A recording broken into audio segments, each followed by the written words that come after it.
Maraming Christian, hindi po nag-i-struggle sa kakulangan ng vision.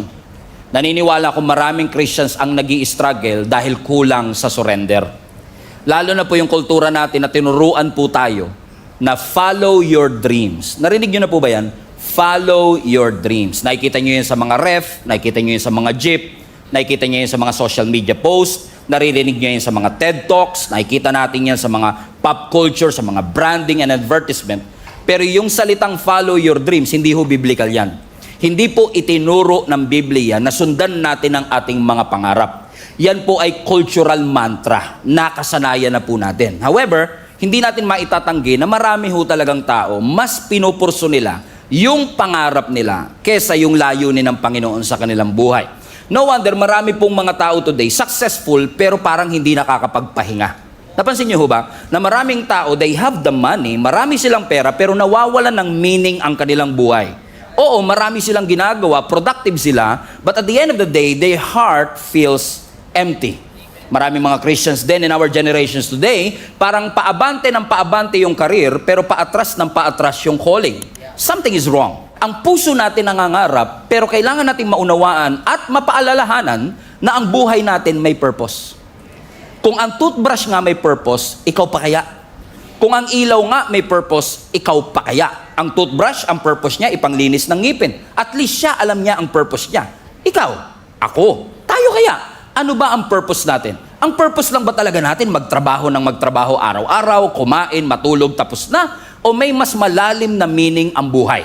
Ang purpose ba natin, uminhale ng oxygen at mag-exhale ng carbon dioxide?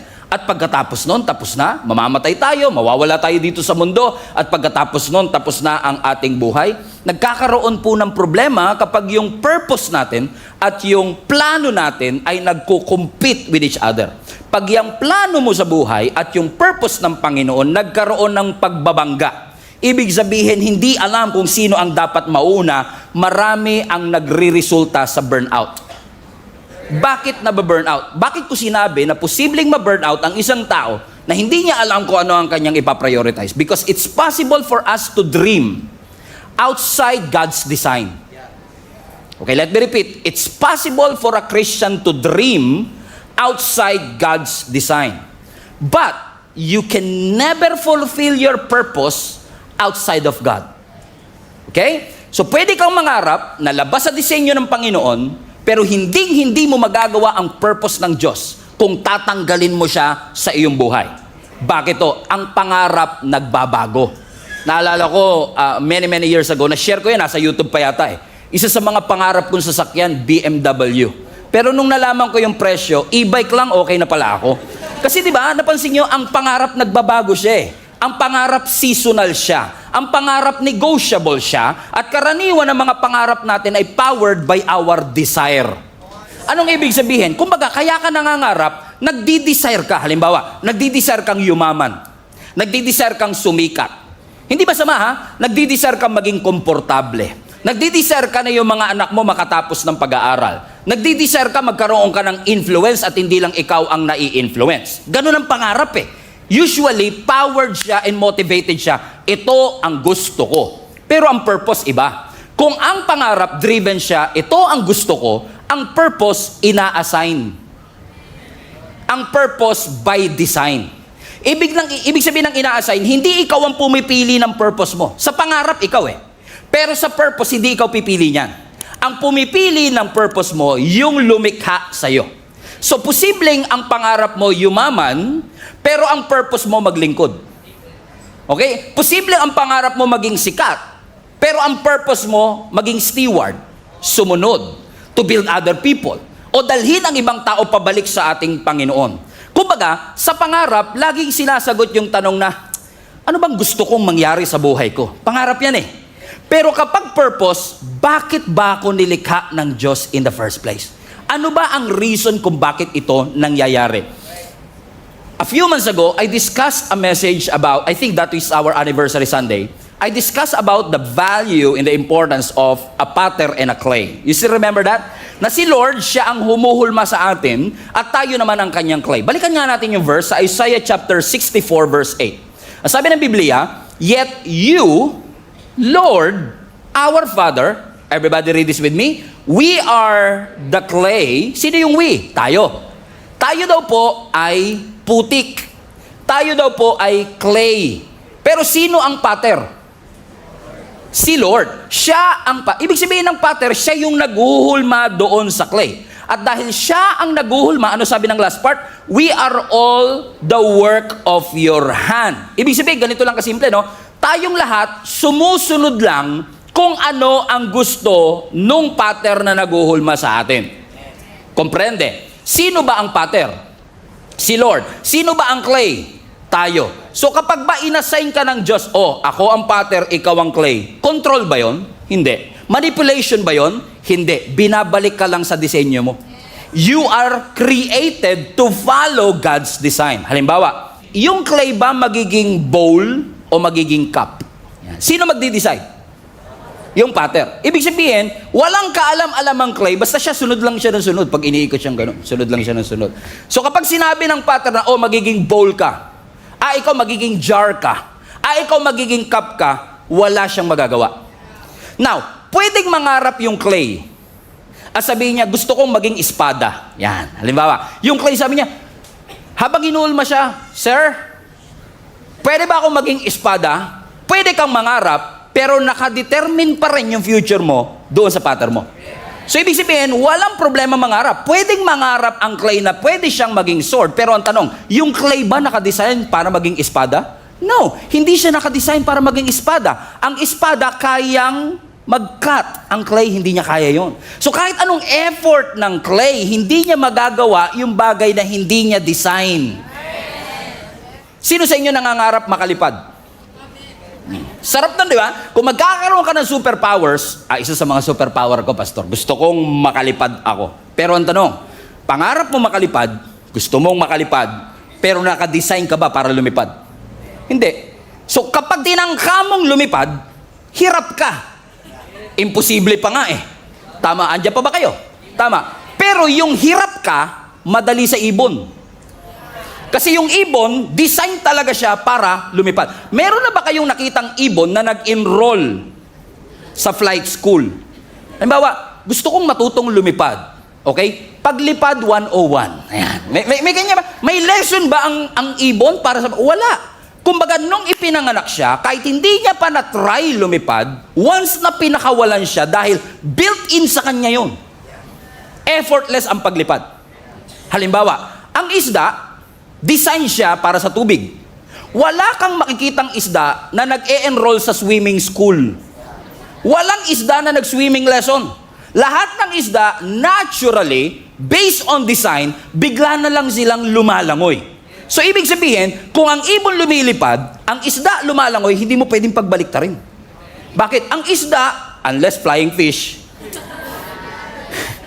pwedeng makalipad, pero for a while nga lang eh. Pero yung ibon, hindi mo siya pwedeng palanguyin at hindi siya makaka-create ng hininga doon. Pero pagkapaliparan ng usapan at ibong ka, kayang-kaya ko yan. Pero kung palanguyan ang usapan at isda ka, walang problema. Bakit? You don't try to become what you already are. Hindi mo ini-effort na matutong lumangoy kung dinisenyo ka talaga ng Panginoon sa tubig. Naunawaan niyo sinasabi. Bakit? Depende sa design ng Diyos. That is why, kapag may design, ibig sabihin may designer. Napakalalim nun. Tama? Lahat ng design, ang may pakana niyan, yung designer. So kung tayo ay may design, ang tanong, sino ang designer ng buhay natin? Sino ang nag-design na para ka dito, si Pastor Stephen ay para dito, kasi yes, pwede mong turuan ang ibon para lumipad. Pero sa totoo lang, kahit hindi mo siya turuan, bigyan mo lang siya ng space, lilipad siya. Ang isda, hindi mo kailangan turuan lumangoy. Ilagay mo lang siya sa tubig, matututo siya lumangoy. Bakit? Yun ang kanyang desire. Hindi siya kailangan mag-effort. And I realize one thing. Kaya maraming tao ngayon ang pagod, anxious, pressured, hindi dahil mahirap ang buhay. Kaya tayo pagod, kaya tayo pressured, kaya tayo anxious, kasi kumikilos tayo na labas sa design ng Diyos. At pag kumilos ka na labas sa design ng ating Panginoon, kahit mag-effort ka, kung hindi mo yung design, hindi mababago ang function mo. Kahit na mag-aral ang ibon lumangoy, kung hindi yun ang design niya, hindi siya makakahinga sa ilalim ng tubig. Kahit na ang isda, mag-aral pa siya ng 4 na taong kurso, kung paano siya lilipad, kung hindi niya design yun, hindi niya magagawa. At kahit anong pilit mo, anak, kahit anong pilit mo, kapatid, kung hindi ka dinesign ng Panginoon kumanta,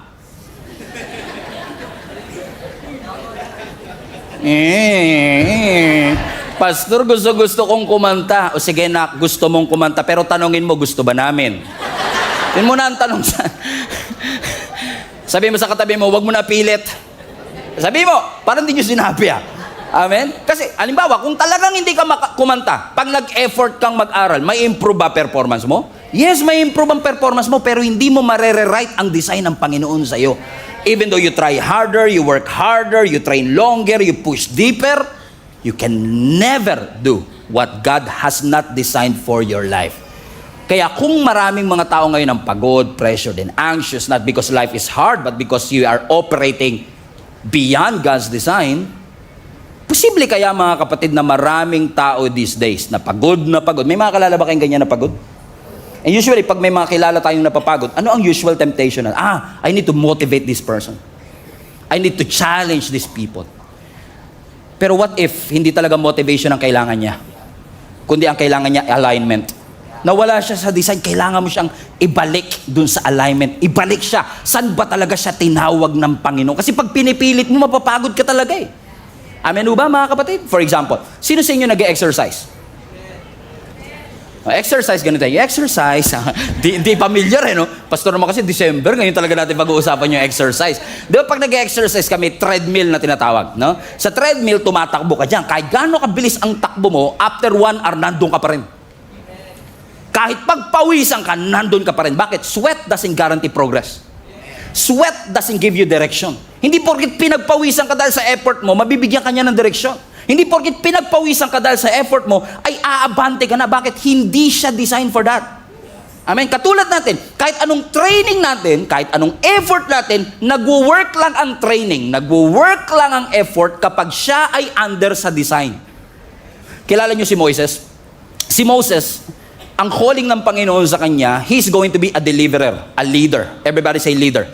Si Moses, magiging leader siya ng nation of Israel, but Moses ran away from leadership. He tried to run away. Now question, yung effort niya bang tumakbo doon sa pagtawag ng Diyos, nabago ba yung pagtawag ng Diyos? Hindi. Kahit anong takbo mo, kung nakadisenyo ka para doon, hindi mo matatakbuhan.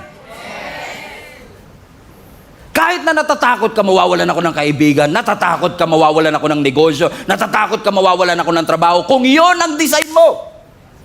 Yung nakatayo sa harap nyo, takot din ako mawalan before. Takot ako mawalan ng trabaho. Takot ako na hindi magkaroon ng magandang future. Pero kapag ka yun ang design ng Lord, hindi mo siya matatakbuhan. Si Jonah, for example. Binigyan si Jonah bilang propeta ng isang assignment para siya ang magbigay ng balita sa Nineveh. Anong ginawa ni Jonah? The runaway prophet. Come on now. Anong ginawa ni Jonah? Tumakas sa Panginoon. Question, nung tumakas ba siya, nabago assignment niya? Hindi! Kahit na tumakas ka, hindi magbabago assignment mo. Sabihin mo sa katabi mo, parang ikaw tapi ka. Amen? Kahit anong takas mo, kahit anong iwas mo, pag yun ang assignment mo, mapapagod ka lang, magbabayad ka lang, tatagal ka lang, pero hindi mo matatakasan ang pagtawag ng ating Panginoon.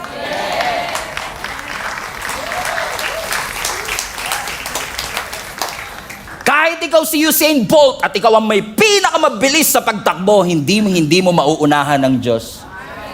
Si Peter, he catch the fish all night, effort. But he caught nothing. Why? Without the presence of God, walang bunga lahat na ating ginagawa.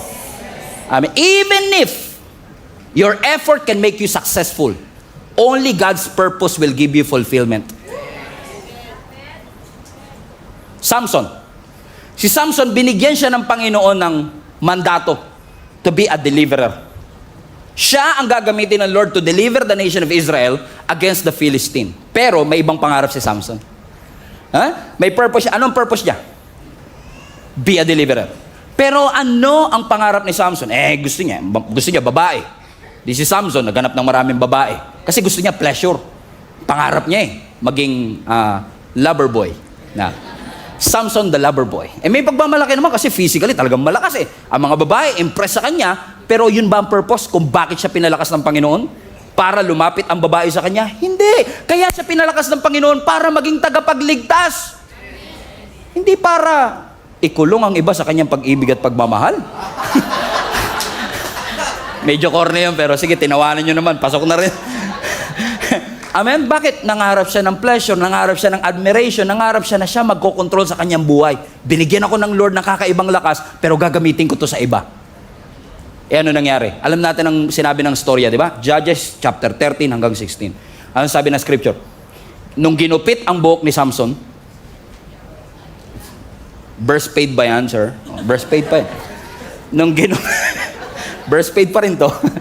Nung ginupit ang buhok ni Samson, ang sabi ng Bible, nawala sa kanya ang kanyang lakas. Pero ang question, nasa buhok ba talaga ang kanyang lakas? Hindi. Kasi, kaya siya nawala ng lakas, hindi dahil umiksi ang kanyang buhok, kundi dahil iniwanan siya ng presensya ng ating Panginoon. Bakit? Kakahabol niya ng gusto niya, nawala sa kamay niya yung tunay na kailangan niya. Presence of God. What good is it that you gain the whole world, but forfeited your own soul? What good is it na nakuha mo lahat ng magagandang bagay sa mundo? Nabili mo ang pinakamahal na kama, pero hindi ka pa rin makatulog. Ang dami-dami niyong pagkain, wala kang gana. Why? Because food doesn't guarantee appetite. A good bed doesn't guarantee a good sleep. Vacation doesn't guarantee rest. Lalo pag ikaw magbabayad, hindi ka talaga mapapahinga. Kasi maya't maya, pambayad. Sabi mo sa katabi mo, vacation pa more. Amen? Because he chases what he wants, he loses something that is important to him. And that is his calling, his purpose. And that is the presence of God. Ba't pa kasi ang Panginoon, Pastor, nakikialam pa sa mga plano ko sa buhay? Ba't hindi na lang tayo hayaan ng Diyos na mag-succeed using our own terms? Ba't pa kailangan ng Diyos makialam sa mga plano ko sa buhay? First things first, sino nagbigay ng hininga sa'yo?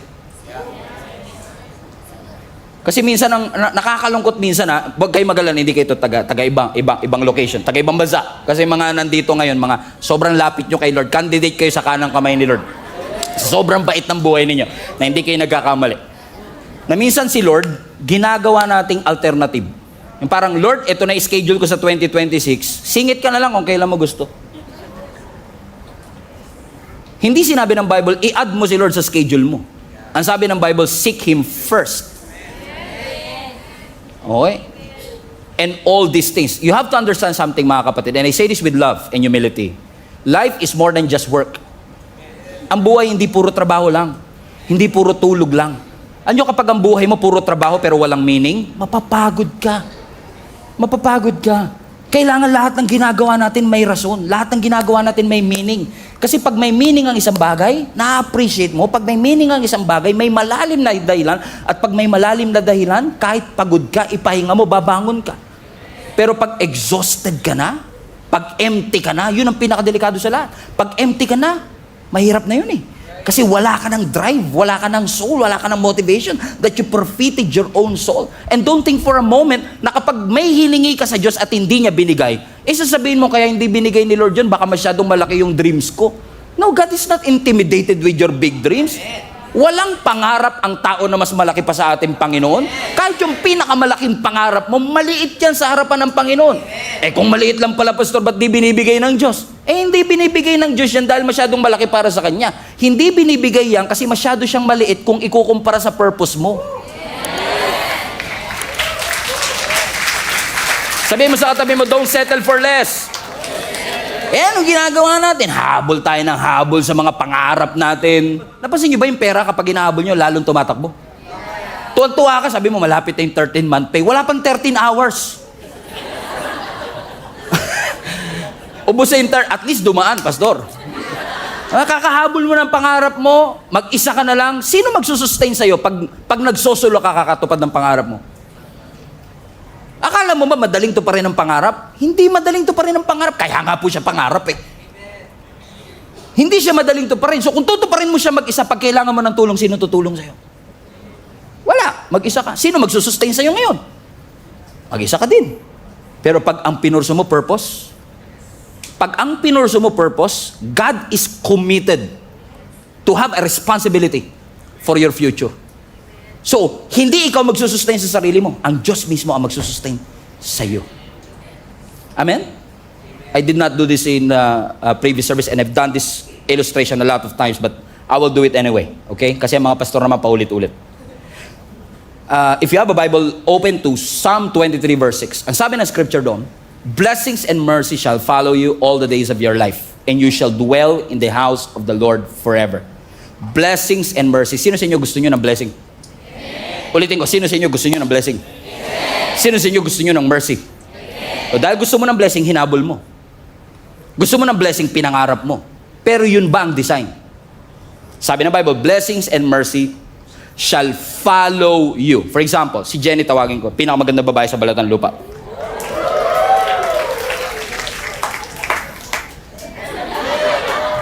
Total, siya naman ang blessing ko. Yeah!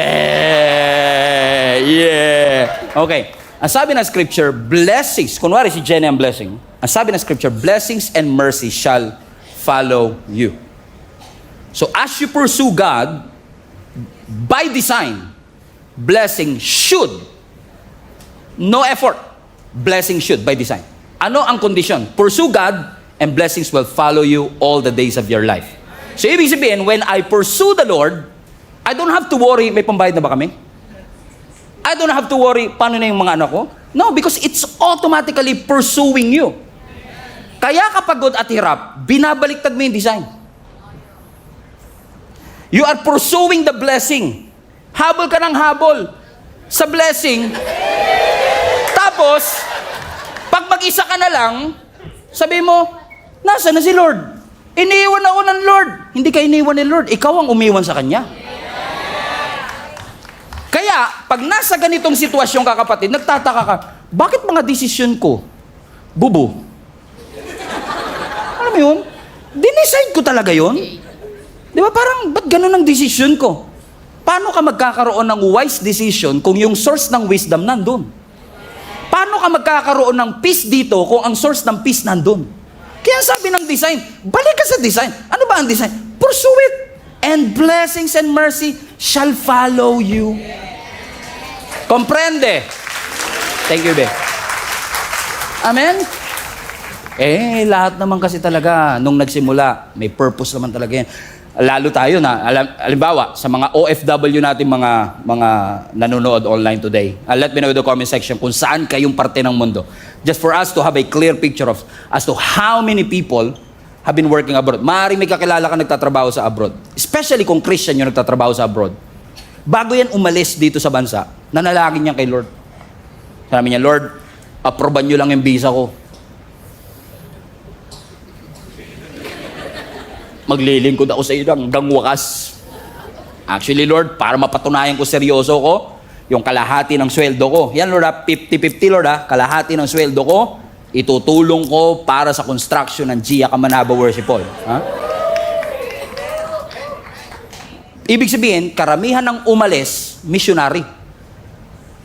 May mission. Tama? Pagdating. Napalitan yung mission ng paano ko aasenso. Yon. Hindi masamang umasenso. Hindi masama. Ako nga, ina-advocate ko. Ipanalangin, di ba? Almost every week, pinagpe-pray ko, umasenso business ninyo. Walang problema sa pag-asenso. Pero ang problema kasi, 2 years ka na ron, 2 years ka na ron, okay. 2 years ka na ron, pero imbis na yung calling mo nag-upgrade, appliance mo nag-upgrade.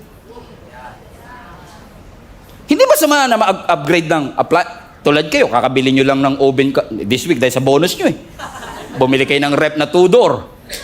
Diba? Walang problema. Pero teka lang, ano ba talaga ang purpose? Ba't mo siya pinag-pray in the first place? Hindi ko kasi nung nangako ka naman kay Lord, wala naman ako dun eh. Kaya ikaw lang naman yung nangako. Hindi kita pinilit na mangako kay Lord. Ikaw ang nangako kay Lord. Sabi mo, Lord, ibibigay ko ang buhay ko sa iyo. Kaso, pagdating doon, nakalimutan mo na yung assignment mo. Nakalimutan mo na ang purpose mo, why you are there in the first place. Kaya parang dati, hindi kayo taga-ibang church to, no? Kaya parang sila sabi mo, Lord, gamitin mo ko, Lord, gamitin mo ko. Nung meron ka na ng mga pangarap mo, Lord, i-maintain mo to, Lord, i-maintain mo to. Pero where was God when you are planning for all of these things? Was not even included. For example, dito sa church, may mga sitwasyon dito na minsan magtataka ka talaga. Talagang totoo yung love is blind eh. Alam niyo ibig sabihin? Pag kinilig talaga, hindi na nakikinig. May kilala ba kayong gano'n? Yung pag kinilig na, wala nang kinig-kinig yan. Tuloy yan, tuloy, di ba? So, dito, talagang minsan alam mo yung mga red flag na, alam mo na di ba, may problema, yung ganyan. Pero minsan, pag in love ka, di mo napapansin yun. Kaya kailangan mo ng mga kaibigan na magsasabi sa'yo na, hinay-hinay ka, pag-pray mong mabuti yan. Pero ano mangyayari? Dahil mahal na mahal mo, hindi ka makikinig. E tituloy ka, bam, mahal mo eh.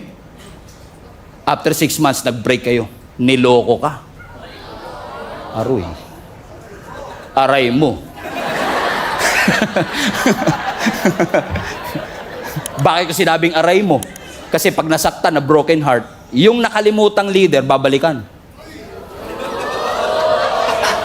Pastor, heartbroken ako.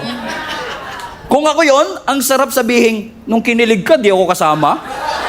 Tapos ngayong heartbroken ka, sasama mo ako. Bahala ka dyan. Bakit? Minsan tayo, pag nagpaplano, may sarili tayong mundo, pero pag may problema, Lord, nasan ka? Yun ang problema. Yan ang problema. Tignan mo katabi mo, duguan na eh. O naalala nyo po noon, marami sa inyo dito, dati kayo nanonood sa live stream. Dumaan ang video ng Gia Kamanaba. Kaya napanood ninyo, one day sinabi nyo, ay may simbahan pala doon sa Caloocan, aatin ako. No, naalala nyo pa nung hindi ka pa umaatin dito in person, nanonood ka ng live stream. Kada post share, pam. Kada may post, pupusuan mo yan, pam. At kahit online yung service, nanonood ka lang online ha, yung puso mo present na present. Present eh. Tapos nakaating ka in person. Present ka na ngayon in the flesh, pero absent naman yung commitment. Something is wrong. Napansin nyo? May nagbabago eh. Question, nagbago ba sa service natin? Sunday pa rin naman tayo. Walang nagbago sa service. Ibig sabihin, walang nagbago through the years. Ay, meron pala. Yung priority mo. Nagbago. Nakalimutan na natin. Sabi ng Bible, seek first His kingdom and His righteousness, and all these things shall be added unto you. Alam niyo, ina-expect ko na yung message na to, hindi amenable. At pwedeng sasabihin nila, Pastor, minsan ka na nga lang nandito. Yan pa yung message mo. Pero tatay niyo ako eh. Responsibility kong paalalahanan kayo na meron kayong layunin at meron kayong purpose sa inyong buhay. Naalala mo nung hindi ka pa naglilingkod kay Lord, sabi mo, Lord, kahit anong role, sige Lord, bibigay ko. Tapos nung may role na, masyado naman demanding tong role na to.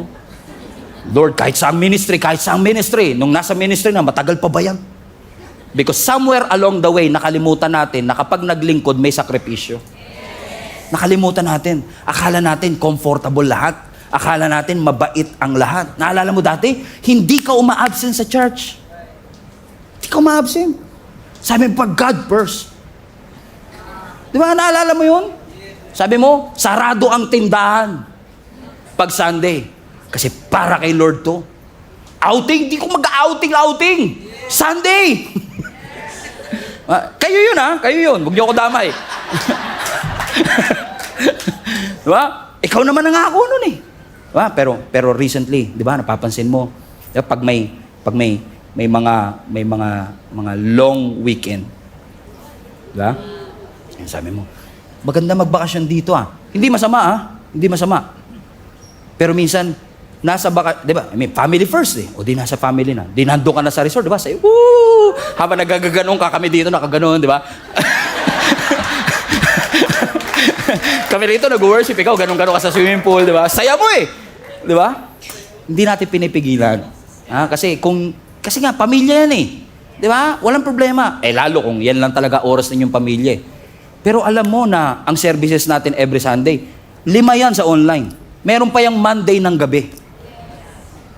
So alam mo may oras ka pag Monday, tapos na yung outing nun ah. May internet? Meron. May access? Meron. Ano wala? Eagerness. Yun yung nawala. Hindi na nagbago yung church eh. Ang nagbago yung eagerness, nagbago yung priority. Sabi nga nila, pag gusto, pagkaayaw, ako ba nagsabi? Kayo nag-fill in the blanks. Amen? Sabi mo sa katabi mo, ikaw talaga target ni Pastor today. Oo. Yung katabi mo, dati nag-a-adjust pa yan. Pag Sunday, di ba, sabi niyo, yun. Pero ngayon, wala. Pwede mo ba sabihin, nanlamig ba siya, Pastor? Hindi naman siya nanlamig kay Lord. Masyado lang napasarap yung pahinga. Oh, bakit ko sinasabi? Tatandaan nyo to mga anak. Ha? Ang backsliding, pag sinabing backsliding, yung pagbalik mo sa lumang buhay, ang backsliding hindi nagsisimula sa rebellion. Walang nag-backslide, rebelde ka agad. Walang ganun. Karamihan ng nagba-backslide, if not lahat ng nagba-backslide, hindi rebellion ang simula. Ang simula, neglect. Kapabayaan. Yung dating importante, hindi na masyadong importante sa kanya ngayon. So anong ibig ko sabihin? Hindi ka naman biglang tumalikod sa Lord. Hindi ka biglang nawala sa Panginoon. Unti-unti mo lang tinigil yung dating ginagawa mo para sa Kanya. Kaya ang sabi ni James, are you still with me? Sugatan ah.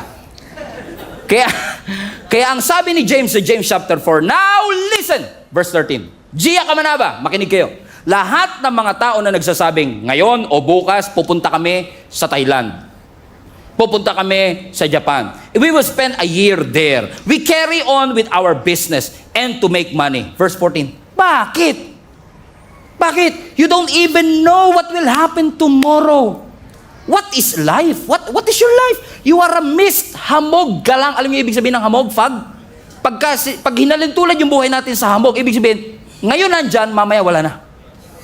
Ibig sabihin, walang guarantee ng sustainability. Walang guarantee ng breath for tomorrow. Kaya sinasabi na, kayong lahat na nagsasabing, ngayon pupunta ako dito sa city nito, bukas pupunta ako dito, magtatayo ako ng negosyo, I will make money. Hold your horses. Hold your horses. Do you not know that your life is a mist? Hindi nyo ba na-realize na wala kang control sa oras mo, anak? Hindi mo hawak ang oras. Ang may hawak ng oras natin, ang Diyos. Hindi mo hawak ang karir mo kahit gaano ka kahusay. Hindi ikaw may hawak ng karir. Hindi ikaw ang may hawak ng iyong negosyo. Hindi ikaw ang may hawak ng bangko sa Pilipinas. No. Only God is the true source of everything. Amen? Let's go back to verse 13. Can I take a few minutes to digest these verses for you? Just one verse. I promise you it will be worth it. Wala naman kayo magagawa. Dito na tayo. Diba? So pasinin nyo to. Now listen, you who say today or tomorrow, we will, highlight this part, we will go. Everybody say we will go. So sasabi ni James, kayong lahat na nagsasabi ngayon, gagawin namin to, bukas, gagawin natin to. Bukas, dito kami pupunta. We will go. Everybody say, we will go. What does it imply? We will go. It implies what? Movement. Gagalaw ako. Pupunta ako dito. Sabi niya, we will go. Pero ang sinabi ng scripture, we will go. Depends on kung iaalaw ni Lord. Hindi, no? Sabi lang, we will go. So, ibig sabihin, yung kanyang direction ay self-initiated. Ako nag-initiate kung saan ako pupunta. So, ano naging basis ng decision? Preference.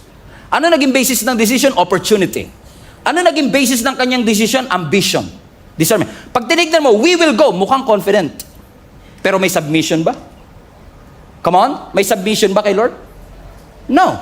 Next, we will go to this or that city and spend, highlight this part, spend a year there. Ano ibig sabihin ng spend a year? Bakit hindi sinabing spend month or I will spend my day there? So the fact na sinabi niyang, I will spend a year there, ibig sabihin ginagaranti niya buhay pa ako after 1 year. And that is an illusion, my friends. Illusion siya na ikaw ang may hawak ng iyong oras. You don't hold your future. You don't hold your time. Time is not a right. Hindi nating karapatan bigyan ng Diyos ng oras. Mercy ng Diyos kung ba't buhay pa tayo.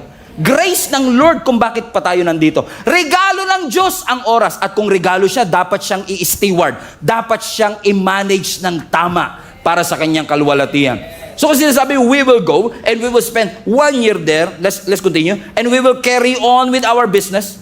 Ibig sabihin, ina-assume mo na kapag nag-effort ka sa negosyo, magsasucceed ka. So ibig sabihin, ang skills mo, nasaan ang tiwala? Sa sarili.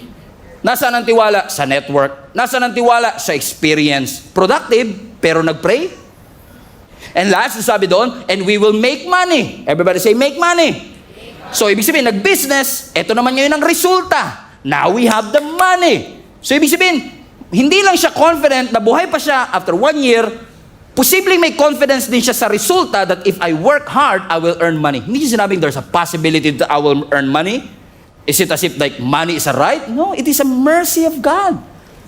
So what will happen kung makakakuha ka ng pera pero hindi mo ipinanalangin? What will it develop in your heart? Di ba pride?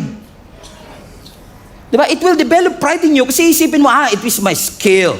It is my network. It is my connection. Is God condemning money? No. Hindi kinokondemn ng Lord ang pera. Nire-rebuke ni James at ng Diyos yung entitlement sa ating puso na we think that it is because of our skills and connection that we have all of this.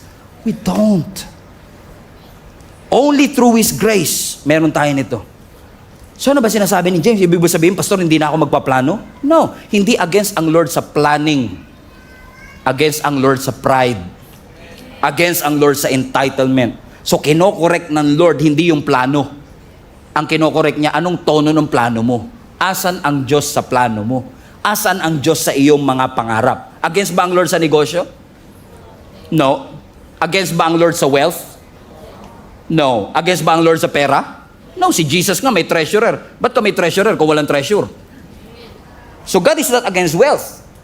Amen? Ang Diyos hindi siya against. Against siya kapag yung success mo self-sufficient. Feeling mo, ikaw ang may pakana. So anong nangyari? Si Lord ngayon, consultant na lang. Hindi na siya ang tunay na may-ari.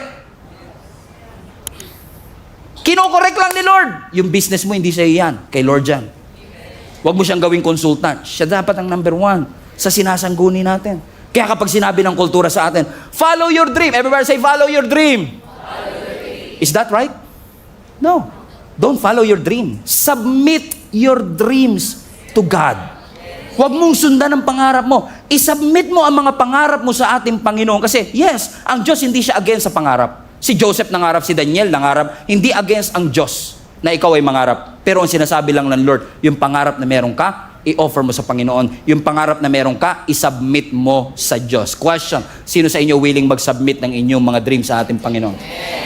Ulitin ko lang, sino sa inyo ang willing mag-submit ng kanyang mga pangarap sa ating Panginoon? Taas kamay, taas kamay, taas kamay. Okay, third time is the charm. I'm setting you up. Clue. I'm setting you up. Sino sa inyo willing na isubmit ang inyong mga pangarap sa ating Panginoon? Sure? So pag sinubmit mo yan, papayagan mo ang Diyos na i-inspect yung pangarap mo. Papayagan mo ang Diyos na i-redefine ang pangarap mo. Okay pa rin sa'yo. Okay, ito matindi. Papayagan mo ba ang Diyos na i-resize ang pangarap mo? Okay. Amen pa rin. Ito, ewan ko na lang. Papayagan mo ba ang Diyos na i-replace ang pangarap mo? Kasi submission eh. Ibig sabihin, siya talaga ang masusunod. Kaya sabi ng Proverbs chapter 19, many are the plans in a person's heart, but it is the Lord's purpose that prevails. Many are the plans in a person's heart, but it is the Lord's purpose that will prevail. Maraming plano yung katabi mo para sa 2026. Nagpaplano na yan magpakasal. Kahit wala pang jowa. Hibang. Boyfriend muna bago kasal, mabir. Joke lang. Nagpaplano tayo para sa 2026. Kaya sabi ng scripture, many are the plans in a person's heart, but it is the Lord's purpose that will prevail. Look at the screen. Look at the screen. Look at the verse. Look at the contrast. Plan, purpose. There is a plan, there is a purpose. Pero hindi lang yung plan and purpose ang contrast. Pati yung dami may contrast. Sabi ng Bible, many are the plans, but we only have one purpose. Now naman, many are the plans in man's heart, but it is the Lord's purpose that will prevail. Anong ibig sabihin ng contrast na ito? Look at the screen again. Highlight that part, plan. Yung plans na yan is actually from the Hebrew word machshaboth. Okay, everybody say machshaboth. Now, hindi lang to basta nagplano ka. Pag sinabi mong machshaboth, ibig sabihin nun, inisip mo siya. Nag-strategize ka na. Kinalculate mo na. Kumbaga, hindi pa dumarating, calculated mo na by the age of 30.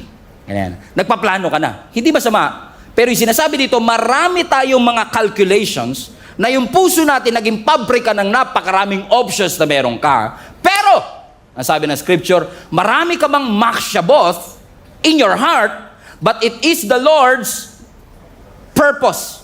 Ano yung purpose sa Hebrew word? Etsa. Matraffic dyan ngayon. Amen? Marami ka mang makshaboth, but it is the Lord Etsa that will prevail. Anong difference? Ang makshaboth, maraming thoughts, maraming strategy, maraming calculation, but it is the Lord's purpose that will remain. It is the Lord's purpose that will stand. It is the Lord's purpose that will outlast you. It will outlast. So listen, church. Based on that context, balik na yung verse 13 na. So, listen, church. Kayo na nagsasabi na, today and tomorrow, highlight everything. We will go. We'll spend a year. We'll carry on a business. We will make money. Look at the screen. We will go. We will spend a year. We carry on a business. We make money. You see it? We will go, spend a year, carry on a business, make money. What is missing on that verse? Walang Diyos. May plano, pero wala ang Diyos sa kanyang mga plano. Kaya ang sinasabi ng writer na si James, pwede kang magplano na, we will go here, we'll spend a year there, carry on a business, and make money. Verse 14, bakit? Hindi mo ba alam na, highlighted part, hindi mo ba alam? Alam niyo ibig sabihin ng Greek word yan? You know nothing. Hindi mo ba alam kung ano mangyayari kinabukasan? Ang buhay mo para lang hamog. It will appear for a little while and then it vanishes. That's what he is saying. Hindi masama magplano, pero teka, nakalimutan mo ba na wala kang control sa bukas? Hindi mo alam. You don't know. That's the dilemma. Hindi mo alam. Plano ka ng plano, pero hindi mo alam kung buhay ka pa bukas. Hindi mo alam kung ano ang mangyayari bukas. Bakit? Si Lord lang nakakaalam. Kasi iyan ang faith eh. Ang faith kasi, hindi ka bibigyan ng estimated time of arrival. Sabihin ng Lord, guarantee at the age of 35, may asawa ka na. Scam yun. Diba? Si Lord ba yata tayo nagsabi siya? Sabi ni Lord 32 lang daw, magkakaasawa na ako. Diba, scam? Bakit? Nilalagyan mo ng estimated time of arrival, nilalagyan mo ng expiration date. Pero ang Diyos hindi nagbibigay ng ETA. Ang Diyos nagbibigay ng direksyon. By this season, ito gagawin mo. That's the difference. Can you show the picture, please? Anong difference ng compass tsaka ng Google Maps? Ang Google Maps, bibigyan ka ng estimated time of arrival. Ang Google Maps, nakaplanado na, dito ka kakaliwa. Nakadetermine na, darating ka 4:40. Ang compass, hindi niya mabibigay yun. Ang mabibigay lang ng compass, direksyon. Tinatrato natin minsan ng Biblia, Google Maps. Kaya ka frustrated Kasi hindi ipapakita ng Lord sa iyo ang lahat ng daratnan mo. Pero ang ipapakita niya, yung susunod na direksyon. North, south, east, or west. Kaya pala sabi ng Bible, your word is a lamp unto my feet and a light unto our path. Bakit? Ang word of God, hindi po siya spotlight sa kinabukasan. Siya ay lampara para sa susunod mong hakbang. Ang ipapakita ng Lord sa iyo, what's the next step? But will you be able to trust God? Hindi sinasabi ng Lord, wag ka magplano for the next year. Nagpaplano ang church, nagpaplano ako, lahat tayo nagpaplano. But where is God in the middle of all of this? Is there at least a sign na sinasabi mong, Lord, ang gaganda ng mga plano namin, pero kung hindi mo to loloobin, hindi naman to mangyayari. Plano namin mag-open ng ganito sa next year. Plano namin gawin to sa next year. Naalala nyo, plano natin ngayon dapat nasa pure gold na tayo? Ano nangyari? Plano o purpose? May blueprint pa yan May blueprint na nga, hindi pa nangyari. Bakit? Si Lord lang nakakaalam. Si Lord lang nakakaalam ng lahat ng bagay. So let's submit our desires to God. Bakit?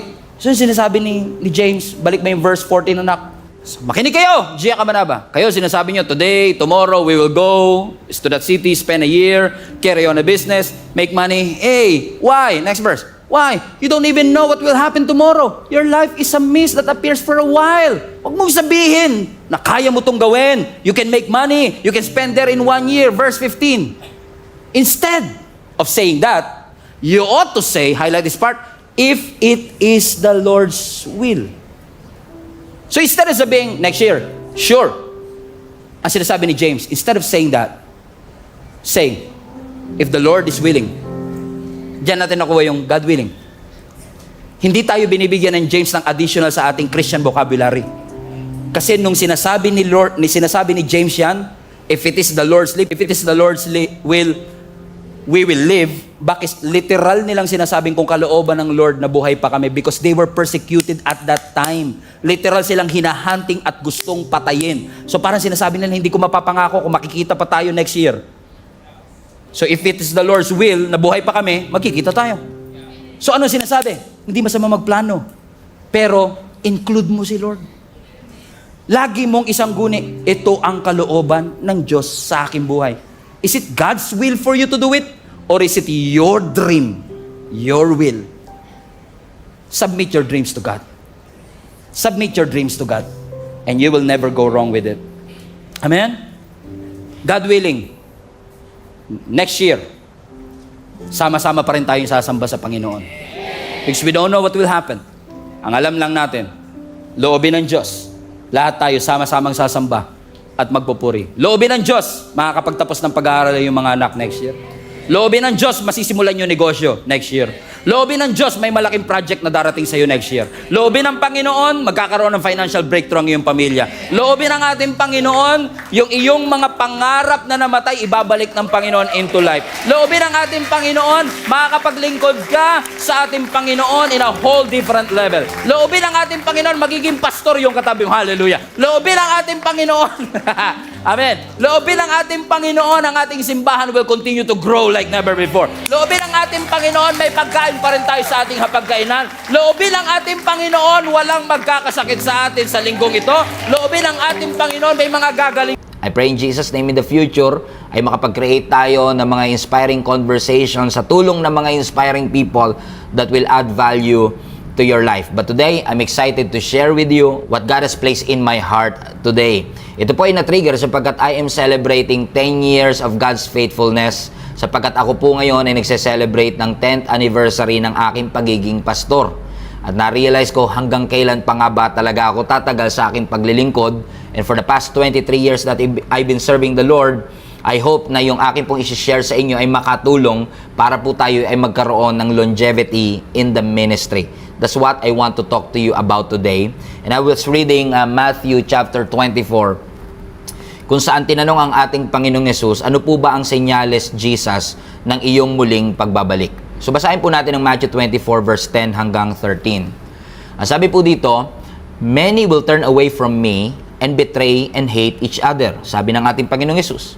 And many false prophets will appear and will deceive many people. Sin will be rampant everywhere and the love of many will grow cold. But the one who endures to the end will be saved. But the one who endures to the end will be saved. Maraming manlalamig, but the one who endures to the end will be saved. As I've said, this was triggered by my 10th anniversary sa pagiging pastor. And I remember, nung June 2013, nung ako po ay inordain bilang pastor, I was so passionate, so committed to serve the Lord with all my life. Because prior to that, bago pa man po ako i-ordain, ay 13 years na po akong naglilingkod naman sa Panginoon. Pero na-realize ko lang po as I celebrate 10 years of God's faithfulness sa akin pong pagtawag, na-realize ko na nung ako po ay inordain, meron po akong calling pero wala akong kontratang pinirmahan. At marami mga nandito ngayon na tinawag ng Panginoon na nakaka-relate sa akin. Na totoo nga naman talaga, nakaramihan sa atin. Nung tayo ay umuo sa ating Panginoon, alam nating may pagtawag tayo, pero wala tayong kontratang pinirmahan kung hanggang kailan tayo maglilingkod. Sabi ko nga sa Panginoon, Lord, hayaan mo na makapaglingkod ako sa iyo as long as I want. But then I've realized, mga kapatid, through 10 years of God's faithfulness in my life, na hindi ako makakapaglingkod sa Panginoon as long as I want, kundi makakapaglingkod ako sa Panginoon as long as God wants. Because it's very important for me to realize na ang Diyos ang nag-enable sa akin para makapagpatuloy at makapagtagal kung saan man ako tinawag ng Panginoon upang malakaran ko ang mga layunin niya sa aking buhay. Nakakalungkot nga po sapagkat I was reading an article a few days ago. Sabi po dun sa article na isa po sa mga epidemic na lumalagana po sa ating mundo ay yung kakulangan ng mga church volunteer. Pakonti na raw po ng pakonti ang mga taong nagde-dedicate ng kanilang buhay upang paglingkuran ang ating Panginoon. Totoo nga naman po kasi na isa sa pinaka-challenging na gawin is to keep your faith intact. Para masabi natin yung sinabi ni Apostle Paul, that I have finished the race, but I have kept my faith. Sa katotohanan naman po kasi, talagang minsan, kapag may mga challenges, mas madali sa ating mag-complain, mag-criticize, o umalis. So ang tanong, ano yung mga bagay na pwede natin magawa in order for us to have longevity in the ministry? So allow me to share to you 4 things na pwede ho nating magawa upang tayo ay magtagal dito sa marathon ng ating paglilingkod. Lagi ko nga pong dinideklara, maglilingkod hanggang wakas. Gusto natin yan, na mapaglingkuran natin ang Panginoon. Pero paano? Una, napakahalaga po na i-observe natin ang rhythm and rest. Pag sinabing rhythm, yan yung pacing. Na hindi po lagi tayong tumatakbo, minsan kailangan maglakad, pero kailangan din madalas magpahinga. Alam nyo, ang pagpapahinga is a very serious subject sa Panginoon. Sapagkat nung nilikha ng Diyos ang mundo, on the 7th day, He rested. Hindi nagpahinga ang Panginoon dahil pagod siya. Nagpahinga ang Panginoon because He wanted to demonstrate a principle to us na kailangan nating magpahinga. Napakaseryoso ng Diyos sa rest na sinama pa ng Lord ang Sabbath sa 10 Commandments. Ano ang sabi niya? Thou shalt observe Sabbath. And even our Lord Jesus Christ, sabi niya sa Matthew chapter 11, come to me, all of you who are tired and heavy laden, and I will give you rest. Napaka-importante sa Panginoon ng pagpapahinga. Gusto niyang i-demonstrate sa atin na napakahalaga na bawat isa sa atin. In order for us na magkaroon ng longevity sa ministry, ma-practice natin yung principle and weapon of rest. Because you need to take care of yourself so that you can take care of others. Yung well-being mo bilang leader, yung well-being mo bilang isang volunteer ay nakakaapekto sa welfare ng mga taong ipinagkatiwala ng Panginoon sa bawat isa sa atin. Sapagkat sa paglilingkod, isa sa mga greatest threat is not what's happening around you. Isa sa pinaka-greatest threat is about what's happening in you. Ano ang nangyayari sa iyong puso? Ano ang nangyayari sa iyong isipan? Kailangan nating magpahinga. Minsan may mga na-adapt tayong kasabihan, matutulog lang ako kapag ako'y patay na. Maling mindset yata yun. Sapagkat yung lack of rest, magre-resulta ng burnout. So ang rest, yan ang nagpe-prevent para tayo ay makaramdam ng burnout. Lagi ko nga pong sinasabi, ang tulog, hindi yan makakapag-guarantee ng rest. Ang vacation, hindi yan makakapag-guarantee ng rest. Ang bed, hindi yan makakapag-guarantee ng tulog. Pero napakahalagang i-observe natin ang principle of rest because resting is trusting. When you rest, you trust that God will work. Number 2, na nakita kong secret para tayo ay magkaroon ng longevity sa ministry is the attitude of gratitude. Napakahalaga po ng pagpapasalamat. Bakit po? Alam niyo po, sa tagal natin sa ministry, marirealize natin that there are difficulties, there are challenges, and there is always a temptation na magkaroon tayo ng libu-libong blessing, pero instead na ma-appreciate ang libu-libong blessing, mas napagtutuon na natin ng pansin yung isang challenge, yung isang difficulty, o yung isang kakulangan. Napakahalaga po ng gratitude because gratitude will refocus your heart from the burdens of the ministry to the blessings of the ministry. Maaaring ikaw ay nagli-lead ng ministry of hundreds of people, thousands of people, but sometimes mas na-appreciate natin yung mga wala o kaya naman yung mga meron sa iba. Minsan, you are leading a ministry na punong-puno ng mga taong seryoso, pero minsan nakafocus ka dun sa isang taong pasaway. It's very important. It's helpful to your well-being. Napaka-importante nito sa iyong emotion because our gratitude has a profound effect to our mental and emotional health. Ang ating gratitude probably is the healthiest emotion we could possibly have. So learn to appreciate what God has entrusted to you. Learn to appreciate what you have. And when you have the attitude of gratitude, isa yan sa makakatulong for us to have longevity in the ministry. Number 3, na nakita kong makakatulong sa atin is purpose. Alam nyo, ang isang taong may layunin at purpose, malayo ang kanyang mararating. Kahit mapagod, kahit may mga discouragement, kahit may challenges and difficulty, dahil nakafocus tayo sa purpose, mas nakakapagpatuloy tayo. Kasi alam natin, hindi pa tapos ang Panginoon sa bawat isa sa atin. Alam nyo, napakahalaga na may vision ka sa iyong paglilingkod sa Panginoon. At kapag ang vision natin, biblical lalo na, yung biblical vision na yan, ay hindi listahan ng mga bagay na gusto natin ma-accomplish. Pangarap lang yun. Goals lang natin yun na gustong i-fulfill. Ang biblical vision, laging tied up sa kanyang scripture.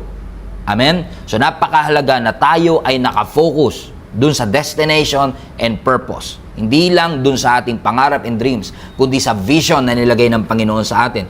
Kasi lahat tayo, nung nagsimula, kulang naman talaga tayo lahat eh.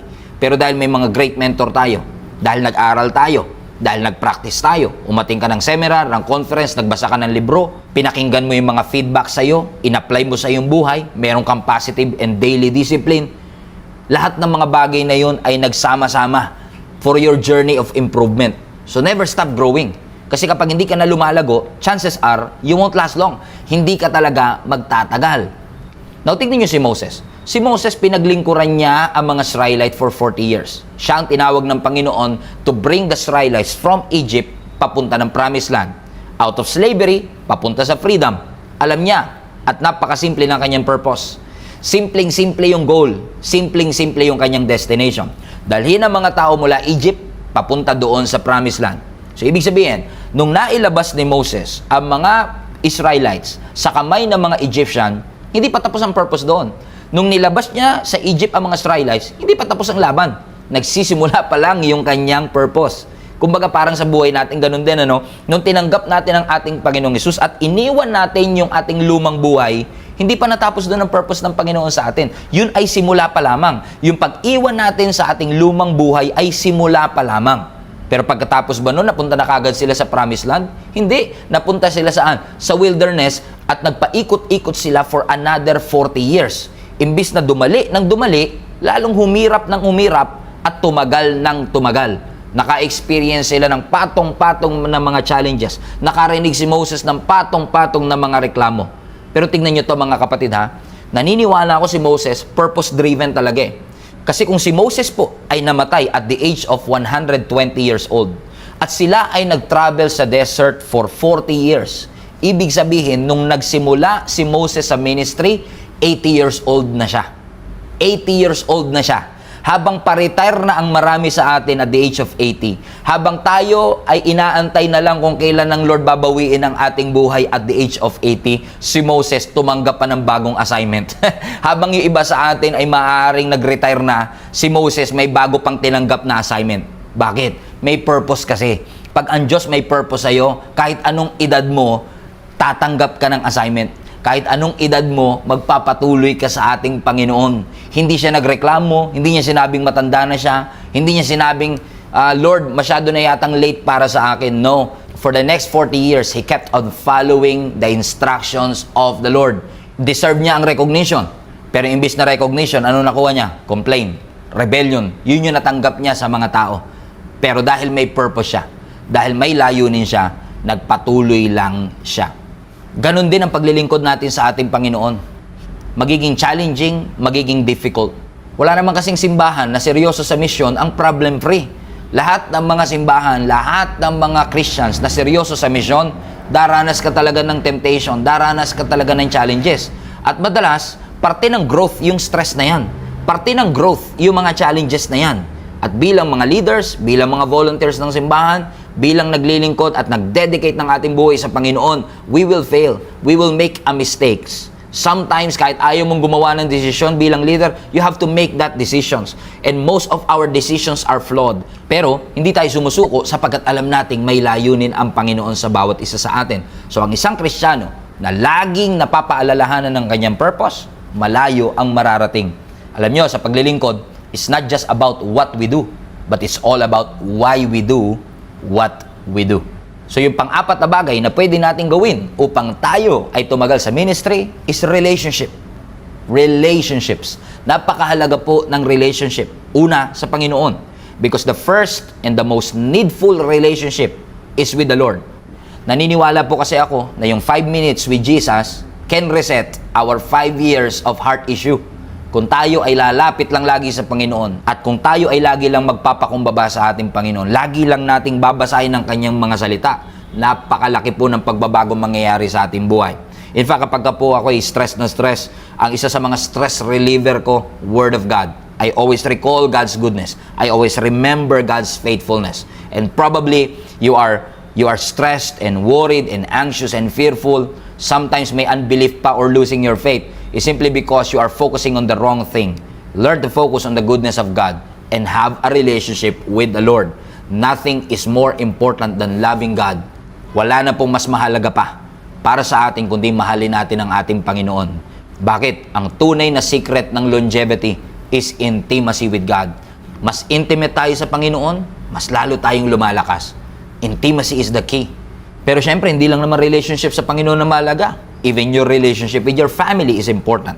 Because kung nakalimutan po ninyo, allow me to remind you that your first ministry is your family.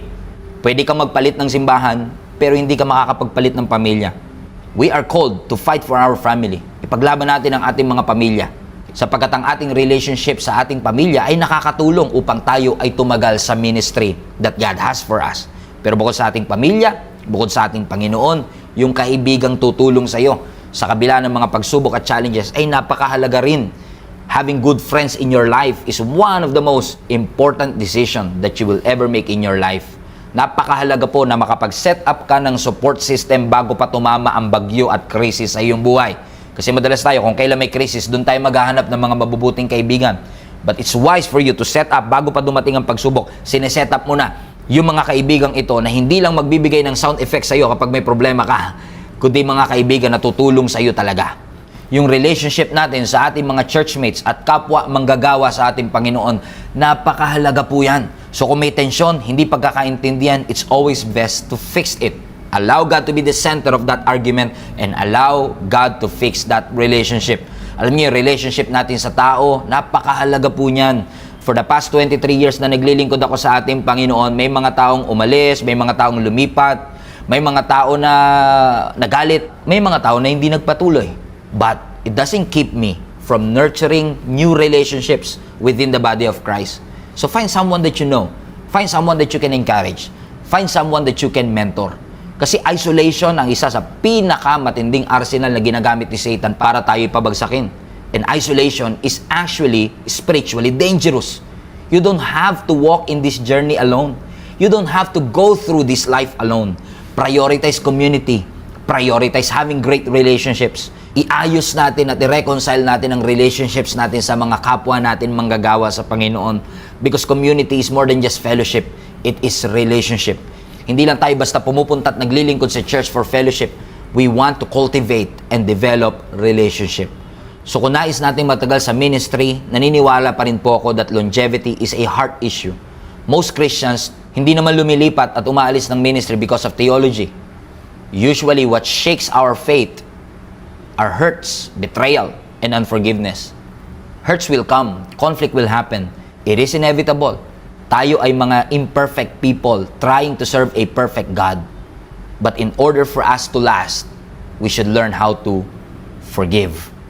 Nais ng Diyos na tulungan tayo that in this journey, we'll keep our fire burning. Tignan niyo po ang mga Israelites. For 40 years, hindi sila iniwan ng ating Panginoon. There's always a pillar of cloud by day and a pillar of fire by night. Never silang iniwan ng ating Panginoon. Kaya nga sabi ng ating Panginoon, di ba? Ano ang sinyalis, Lord, ng iyong muling pagbabalik? Ang sabi niya, many will turn away from me. Many will betray and hate each other.